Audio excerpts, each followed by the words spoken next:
Esse canto só papai tem, filho. E acrescentou que, apesar das críticas,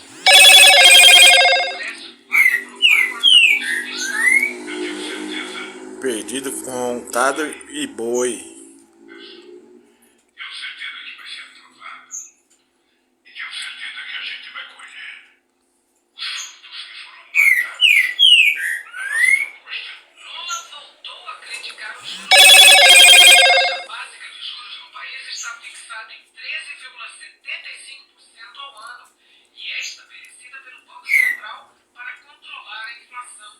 Vai, nego.